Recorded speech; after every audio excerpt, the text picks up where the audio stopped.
Good morning, everybody. Hope you guys are doing so well. Just wanted to make this video for all of you empaths out there, for all of you whose superpower is your empathy, being able to really put yourselves in the shoes of another person and being able to experience the feelings that that other person is feeling at that time. And you're able to almost take their feelings and emotions and absorb them into you a little bit. And that is a super gift, it's a superpower, because if someone's holding darkness, if someone's going through darkness, you're able to hold a little bit of darkness for them, and it helps them to rise up. And if someone's excited or have a dream or something like that, when it's spoken to an empathic person, the dream is held by somebody else as well, and it really validates their whole mission and their whole cause. Now I'm coming up to a few angry birds. Lena,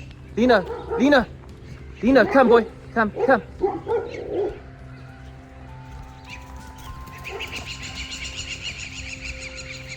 Okay, it's all going down here. That seems to have leveled out. And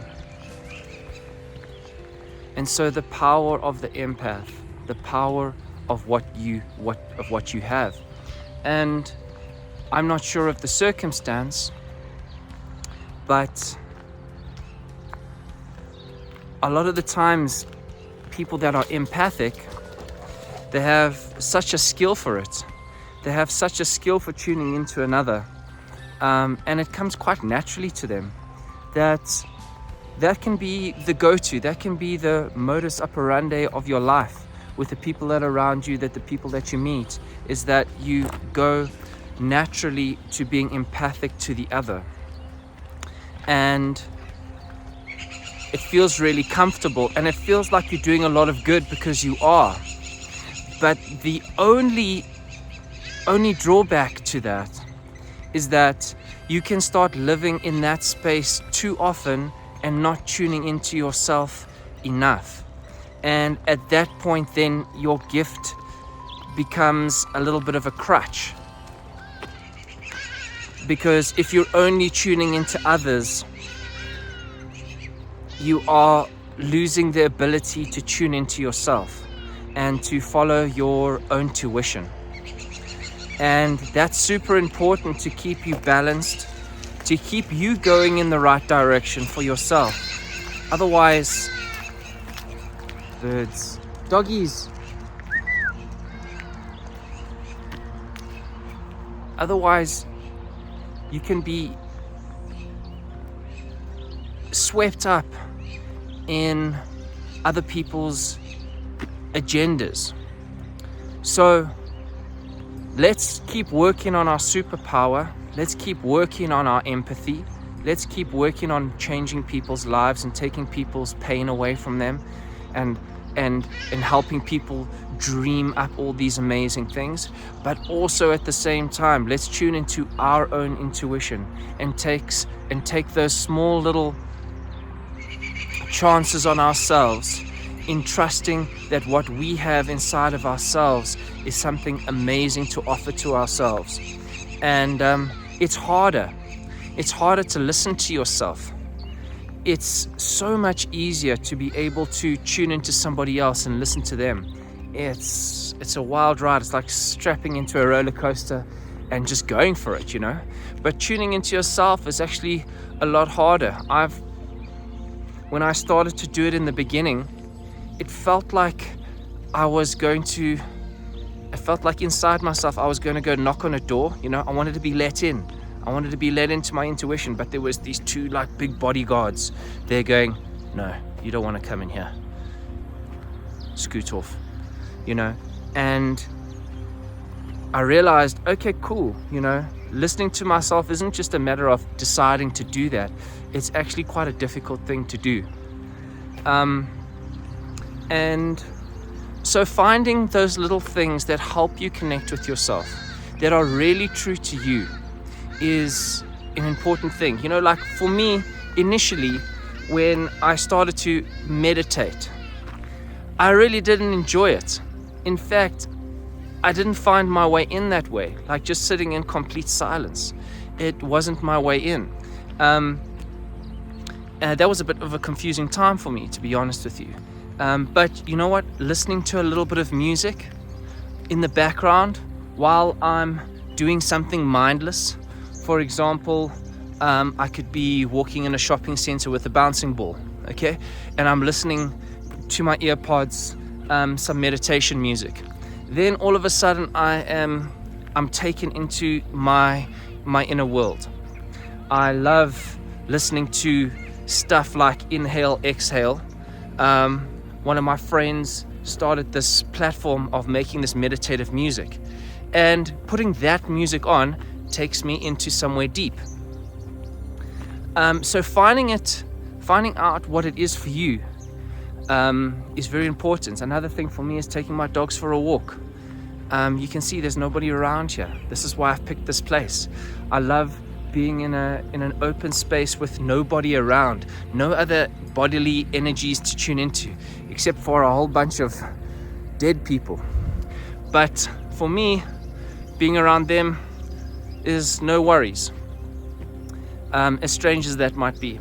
But there's other parks that I go to as well. I don't always come here, but this one's nice and close, and the dogs have a good time. So what is it for you that helps you just tune in? Sometimes it's dancing, maybe it's gardening, watering your garden, maybe it's painting, you know, and all these things that take you inside to yourself. They don't just happen automatically, like running into someone out in a shopping center and then you are meeting with someone and you have an empathic interaction with them. It's just so naturally, just things just happen and it's just there, and you can listen to them and you can use your skill of empathy, and it's really great. But tuning into yourself, it's like it takes steps of preparation in order so that you can have the right environment and the right circumstance, that then you are able to tune into who you are, and have a listen. And so it's those little preparation steps that are sometimes quite difficult to get right, but are so important. And it can feel so wrong sometimes. You're like, but why do I have to prepare? You know, this just doesn't feel natural because I'm having to prepare all these various things. So for example, if you know that you switch off when you're painting, well, then you're going to have to organize all your paints, and you're going to have to clean all your paintbrushes. Then you're going to have a canvas, and then you're going to have to carve out some time and carve out some space where you're going to be able to do this, you know what I mean? To be able to connect with yourself again. That's a whole bunch of preparation that needs to go in. And it can feel a little bit like, man, it's not natural. But so I'm just here to help you understand that it's the preparation of those things that are really going to make the difference, that are going to open the door to yourself and to your intuition. If you know you need to get to gym, you know you got to pack a gym bag. You know you need to have a little lock for your gym bag that you can put over there. And if you don't have those things, or maybe you need to have a pair of flip-flops so that you can enjoy the steam room correctly. You know, these little things that are always there, that form part of the preparation of doing the work inside. And if you're able to really put some effort in and maybe pinpoint 2 or 3 things that really help you go inside and help you have that experience, then let's do it, you know. For me as well as playing guitar, writing a song, expressing myself like that, I love that. But then I need to make sure that my guitar has all its strings and that it's tuned up, and that I've got a little bit of space to play and it's not going to annoy the neighbors, or, you know. So making sure that the space and the time is right is a very important thing. So for all you empaths out there, maybe this can be the moments of just making sure that we are prepared for those moments that take us inside, so that we can give to ourselves what we give to others, and then we will not find ourselves in a depleted and a burnt out phase. I was definitely there, where you can't give to anybody for anything. And so being able to balance out your gift to helping and healing other people with your presence, but then also giving the same to yourself and keeping you going on your adventure as well is super duper important. Okay guys, have the best day. Lots of love. Ciao.